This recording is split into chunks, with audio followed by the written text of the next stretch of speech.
नमस्कार. या सविस्तर विश्लेषणात सर्वांचं स्वागत आहे.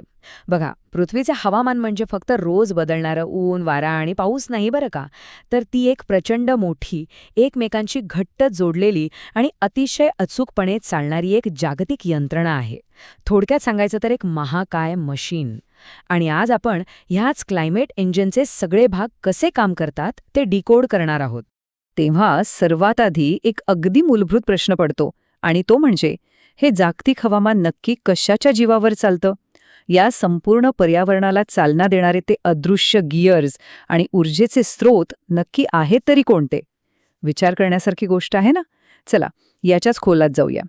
हे सगळं समजून घेण्यासाठी आपण या पूर्ण मशीनची ब्ल्यूप्रिंट 5 टप्प्यांत उलगडणार आहोत. सुरुवातीला 5 हवामान मंडळं, मग पृथ्वीचं ग्लोबल हीट इंजिन, त्यानंतर महासागरांची यातली भूमिका, फोर्सिंग्स आणि फीडबॅक लूप्स, आणि शेवटी अँथ्रोपोसीन आणि आपला मॉन्सून. तर वळूया आपल्या पहिल्या भागाकडे. 5 हवामान मंडळे, किंवा सोप्या भाषेत सांगायचं तर या मशीनचे मुख्य सुटे भाग. हे 5 महत्वाचे भाग एकमेकांवर कसे अवलंबून आहेत ते बघूया. सगळ्यात वरती आहे ॲटमॉस्फिअर, म्हणजे आपलं वातावरण. हा सर्वात अस्थिर भाग आहे, जो ग्रीन हाऊस इफेक्टमुळे तापमान नियंत्रित करतो. दुसरं म्हणजे हायड्रोस्फिअर किंवा जलावरण, ज्यात समुद्राचं पाणी एका महाकाय हीट सिंकसारखं सूर्याची प्रचंड उष्णता स्वतःमध्ये सामावून घेतं. तिसरा भाग आहे क्रायोस्फिअर, म्हणजे पृथ्वीवरचा सगळा बर्फ आणि हिमनद्या. चौथा आहे आपलं लिथोस्फिअर, म्हणजेच पृथ्वीचं कवच. हे फार रंजक आहे, कारण ज्वालामुखीचा उद्रेक झाल्यावर वातावरणात जे एरोसोल उडतात ना, त्यामुळे पृथ्वी तात्पुरती कशी थंड होते हे बघण्यासारखं आहे. आणि पाचवा, अतिशय महत्वाचा भाग म्हणजे बायोस्फिअर किंवा जीवावरण, ज्यातील सगळे सजीव आणि वनस्पती कार्बन डायऑक्साईड शोषून घेण्याचं मोठं काम करतात. आता या क्रायोस्फेअरचं म्हणजे बर्फाच्छादित भागाचं एक खूपच भारी काम आहे. याला विज्ञानात अल्बिडो इफेक्ट असं म्हणतात. हे अगदी पृथ्वीच्या एका परावर्तक ढालीसारखं किंवा मशीनच्या कूलिंग सिस्टमसारखंच काम करतं. पांढरा शुभ्र बर्फ सूर्याची थेट येणारी किरणे एखाद्या आरशासारखी अंतराळात परत परावर्तित करतो, आणि त्यामुळे आपला ग्रह थंड राहायला खूप मोठी मदत होते. आता भाग 2, पृथ्वीचे जागतिक हीट इंजिन. हे सुटे भाग पाहिले, पण या सगळ्या प्रणालीला ऊर्जा नक्की कुठून आणि कशी मिळते ते आता पाहूया. या सगळ्या प्रक्रियेत एक कळीचा शब्द आहे इन्सुलेशन, म्हणजेच सोप्या भाषेत पृथ्वीवर येणारी सूर्याची ऊर्जा.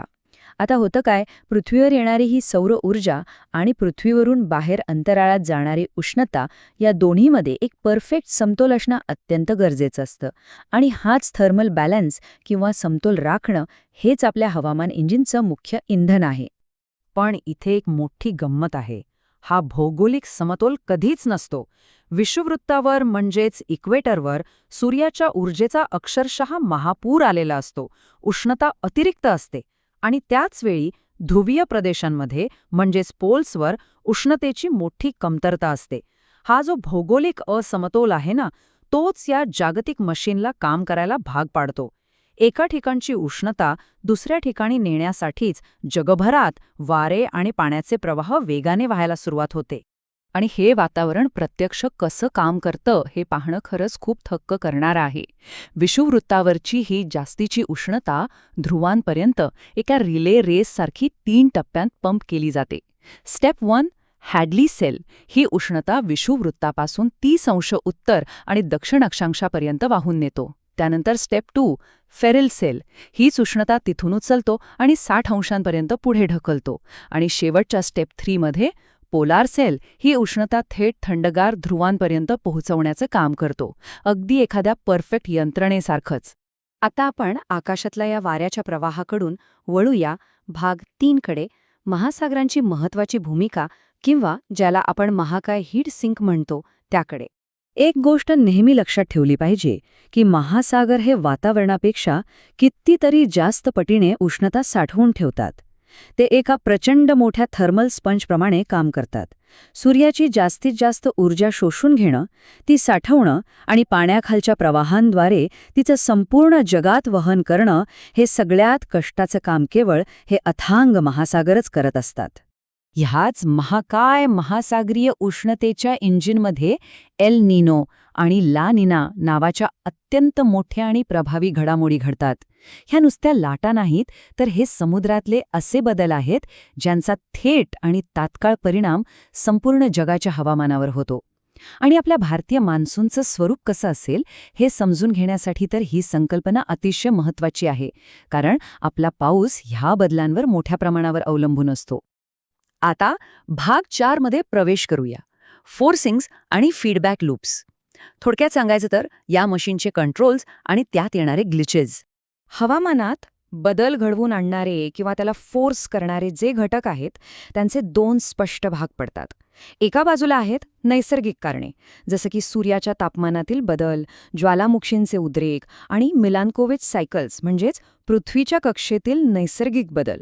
दुसऱ्या बाजूला आहेत मानवनिर्मित किंवा अँथ्रोपोजेनिक कारणे, जसं की ग्रीनहाऊस वायूंचं उत्सर्जन, अफाट जंगलतोड आणि प्रदूषण. हे अतिशय निष्पक्षपातीपणे स्पष्ट करते की निसर्ग आणि आपण मानव असे दोन्ही घटक या इंजिनवर कसा आणि किती प्रभाव टाकत आहेत. आणि यानंतर येते सर्वात महत्त्वाची संकल्पना, फीडबॅक लूप्स. सोप्या शब्दात सांगायचं तर हे मशीन स्वतःला कसं रिॲक्ट करतं. पॉझिटिव्ह फीडबॅक बदलांना आणखी वेग देतो. उदाहरणार्थ, तापमान वाढलं की बर्फ वितळतो, बर्फ वितळला की अल्बेडो कमी होतो आणि त्यामुळे अजून जास्त उष्णता वाढून पुन्हा जास्त बर्फ वितळतो. एक दुष्टचक्रच. या उलट निगेटिव्ह फीडबॅक या बदलांना ब्रेक लावण्याचा प्रयत्न करतो. जसं की वातावरणात कार्बन डायऑक्साईड वाढला की वनस्पतींची वाढ वेगाने होते आणि त्या वाढलेल्या वनस्पती तोच कार्बन डायऑक्साईड शोषून घेऊन इंजिनला शांत करण्याचा किंवा नियंत्रित करण्याचा प्रयत्न करतात. चला आता शेवटच्या भाग 5 कडे वळूया, अँथ्रोपोसीन आणि आपला मान्सून. ह्या सगळ्या थिअरीचा प्रत्यक्ष जगातील परिणाम आता आपल्याला बघायचा आहे. तर आत्तापर्यंत आपण जे काही सुटे भाग आणि प्रवाहांचे नियम पाहिले त्याचं एक अगदी परिपूर्ण आणि जिवंत उदाहरण म्हणजे आपला भारतीय मॉन्सून.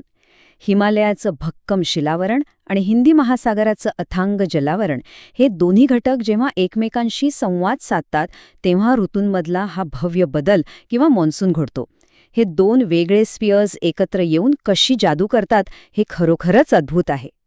पण हे सगळं आपल्याला काचच्या एका अत्यंत गंभीर वास्तवाकडे घेऊन येतं आणि तो शब्द आहे अँथ्रोपोसीन. अँथ्रोपोसीन ही आपल्या सध्याच्या भौगोलिक युगाची अधिकृत व्याख्या आहे. या व्याख्येनुसार आता मानवी कृती हा या संपूर्ण हवामान प्रणालीवर प्रभाव टाकणारा सर्वात मोठा आणि डॉमिनंट घटक बनला आहे. म्हणजे विचार करा, हे कोट्यावधी वर्षांपासून चालत आलेलं गुंतागुंतीचं मशीन आता नैसर्गिक कारणांपेक्षा मानवी हस्तक्षेपाद्वारे जास्त नियंत्रित होत आहे. हे सर्व इतक्या बारकाईने समजून घेतल्यानंतर शेवटी एक अतिशय विचार करायला लावणारा प्रश्न समोर येतो. सध्याचा हा अँथ्रोपोसीन काळ पृथ्वीच्या हवामान मशीनला स्वतःचा नैसर्गिक समतोल शोधण्याच्या क्षमतेच्या पलीकडे ढकलत आहे का? आपण आत्तापर्यंत पाहिलेल्या या अत्यंत नाजूक आणि अचूक संतुलित इंजिनवर मानवी हस्तक्षेपाचा हा प्रचंड भार खरंच झेपेल का? या अत्यंत महत्त्वाच्या प्रश्नावर नक्की विचार करा. याच एका मोठ्या प्रश्नासोबत आजची ही रंजक माहिती आणि आपलं हे विश्लेषण आपण इथेच थांबूया.